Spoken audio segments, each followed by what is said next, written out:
ఎప్పటికప్పుడు తాజా వార్తలను అందిస్తున్న టీవీఆర్ ఛానల్ కు స్వాగతం. ప్రజల పక్షాన ప్రజల గొంతుకై.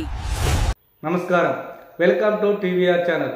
ప్రతి క్షణం నిరంతర వార్తా ప్రసారాల కోసం మీకోసం ఈ ఛానల్లోని కొత్త అప్డేట్ల కోసం ఈ ఛానల్ని వీక్షించండి.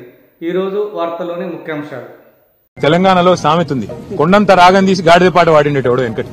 కేసీఆర్ గారు 24% రిజర్వేషన్ ఇస్తే అది చాలదు, కేసీఆరే అన్యాయం చేసిండోని ఇష్టం వచ్చినట్టు మాట్లాడి 42% ఇస్తామని బీసీల ఓట్లు కొల్లగొట్టి ఇవాళ రేవంత్ రెడ్డి గారు చేస్తున్న పని ఏంది? నిన్న సర్పంచ్ ఎలక్షన్లు అని చెప్పి సడన్ గా 6:30కు నోటిఫికేషన్ ఇచ్చింది. అందులో చూస్తే ఇప్పుడే మా గౌరవ శాసనసభ్యులు రాజేశ్వర రెడ్డి గారు, మా ఎమ్మెల్సీ శ్రీనివాసరెడ్డి గారు, మాజీ ఎమ్మెల్యే ధర్మారెడ్డి గారు చెప్తున్నారు, కొన్ని మండలాల్లో కనీసం ఒక్క ఊరు కూడా లేదు బీసీలో రిజర్వేషన్.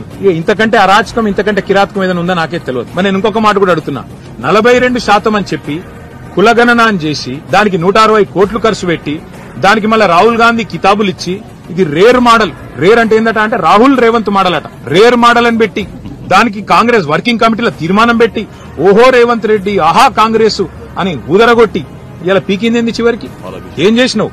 42% రిజర్వేషన్లను నమ్మబలికి బీసీల ఓట్లు కొల్లగొట్టి ఇవాళ 17% పరిమితం చేసినందుకు ముందు రేవంత్ రెడ్డి 2 చెంపలేసుకొని బీసీలను మోసం చేసినందుకు క్షమాపణ చెప్పాలి.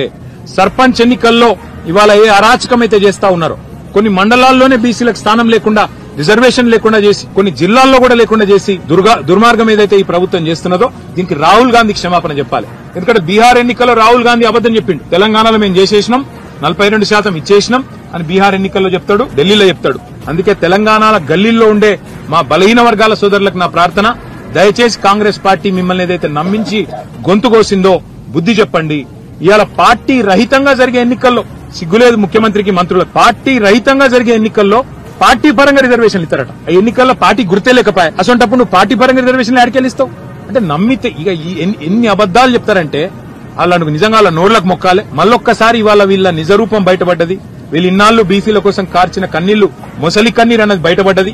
కాబట్టి బీసీ సోదరులు, ముఖ్యంగా సోదరిమణులు, మీరే బుద్ధి చెప్పాలా ఈ దుర్మార్గమైన ప్రభుత్వానికి అని చెప్పి మేము విజ్ఞప్తి చేస్తూ, ఈ రకమైన మోసాన్ని ఏదైతే కొనసాగించే ప్రయత్నం ముఖ్యమంత్రి ఆయన మంత్రులు చేస్తా ఉన్నారో దీనికి తప్పకుండా తెలంగాణ సందర్భానుసారంగా కసిదీర, కాళోజీ నారాయణరావు గారు చెప్పినట్టు కసిదీర కాలం వచ్చినప్పుడు కాటేసి తీరుతుందనే మాట కూడా వారికి విజ్ఞప్తి చేస్తాం. Thank you.